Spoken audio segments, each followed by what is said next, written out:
Hi there, this is Lindsay Gordon, career coach for analytically minded people, and I help job seekers make decisions they know they're going to be happy with. And last time we talked about the 7 biggest challenges in your job search. And so today I want to think about and share the 5 biggest desires that my clients want in their job search. And I'm going to have you imagine, what would your job search be like? What would your life be like if you had these 5 amazing things? So I'm going to paint a really beautiful picture for you, and I just want you to listen to these 5, start to really imagine, what would it be like if my job search was like this and my life was like this, if this was the way that I got to live. So let's get into these 5 amazing things. So the first one is getting to enjoy work and life.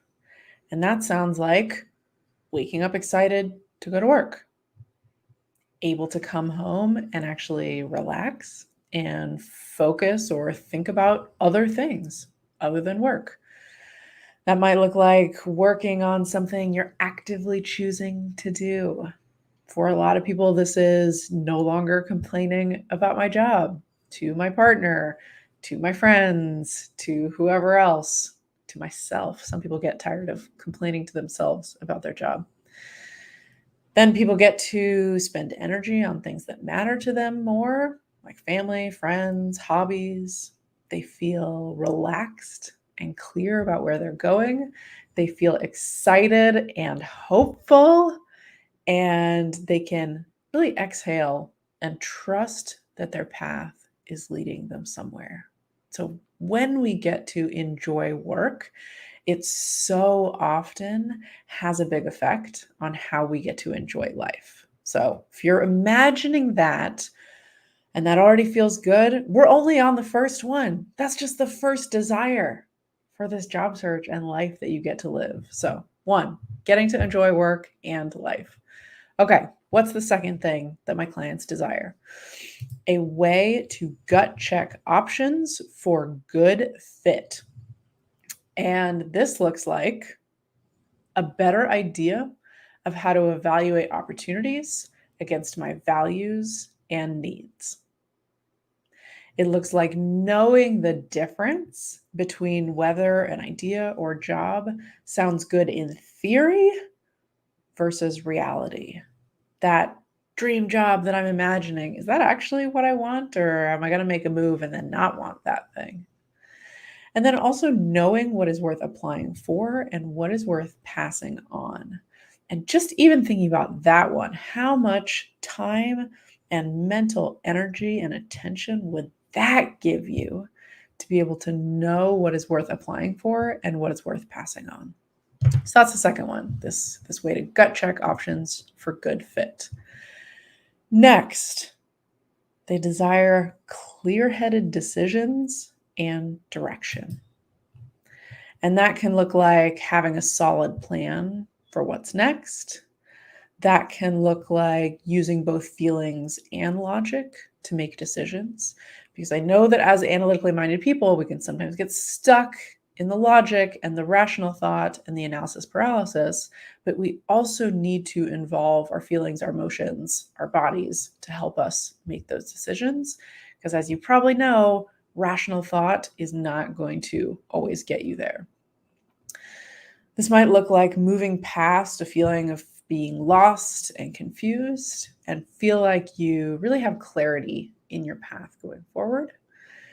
And this can also sound like I have confidence in myself and my decision based on what's important to me. So, very clear as far as decisions, and then also clear on the direction that you're heading. Okay, so how's it feeling so far? We're 3 in. How is this beautiful world that I am painting for you? All right, so number 4 is to be able to articulate and then do what you want. And this sounds like speaking with confidence about who you are, what you want, and what you need to thrive. What would that be like? being able to understand your strengths and how they can really benefit your work, being able to understand and articulate your career arc to date and where you might want to go next. And also being able to trust yourself. This is what I know to be true about me. This is what I want. This is what I know is going to allow me to thrive. That incredible trust.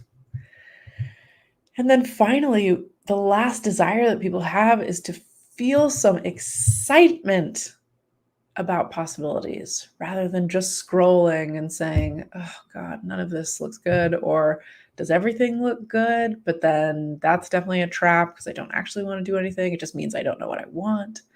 What would it be like to feel excitement about those possibilities, to feel calm and confident about your experience and decisions, to feel hopeful about what is coming next, to have a confident outlook on your career that is focused on opportunity and possibility. Now, if you hear those 5 things, you're letting them soak in, and you say, okay, but is that too much to ask? That's a question that I get a lot. Oh, is that too much to ask? Maybe my bar is too high. And my response to that is no, that is not too much to ask. My goodness, I absolutely want that for you. I absolutely want excitement. I absolutely want clear-headed decision making. I absolutely want you to be able to articulate what you want to do. And I do not think that is too much to ask at all. So please do not give up on these. Please do not lower your bar and try to, make it work. Try to give up the fact that you will ever be excited about any possibilities in the future. Now, I also want to point out what is remarkably absent from this list. Because if I asked anybody, what do you think the top 5 desires are of job seekers? I feel like some of the answers that we would get are related to the pressures that we feel about job. Maybe that's like, oh yeah, finding a dream job. Oh yeah, more money, more responsibility, a flashier job, a more impressive title. Yeah. All these external things. Guess what? It's not about the external things. It's about feeling aligned, confident, and clear-headed about the decisions that you're making and about what you want out of your work. So that's why I always talk to people about deeply unsexy results, because it is not the flashy external thing. It is feeling clear-headed.